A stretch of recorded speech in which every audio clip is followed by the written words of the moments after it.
ইনকিলাব মঞ্চের আহ্বায়ক ও নেতা শরীফ ওসমান বিন হাদির বড় ভাই ওমর বিন হাদিকে যুক্তরাজ্যের বার্মিংহামে অবস্থিত বাংলাদেশ সহকারী হাইকমিশনের দ্বিতীয় সচিব পদে চুক্তিভিত্তিক নিয়োগ দিয়েছে অন্তর্বর্তী সরকার।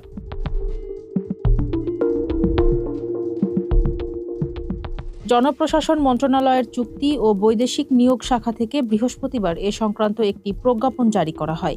প্রজ্ঞাপন অনুযায়ী যোগদানের তারিখ থেকে পরবর্তী ৩ বছর মেয়াদে তিনি এই দায়িত্ব পালন করবেন। রাষ্ট্রপতির আদেশক্রমে প্রজ্ঞাপনে সই করেন জনপ্রশাসন মন্ত্রণালয়ের যুগ্ম সচিব আবুল হায়াত মোহাম্মদ রফিক।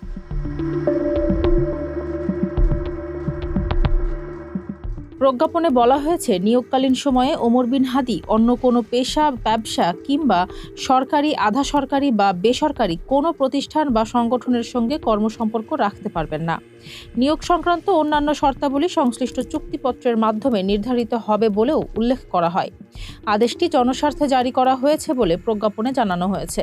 ফারজানা হাসিন, মানব কণ্ঠ ডেস্ক।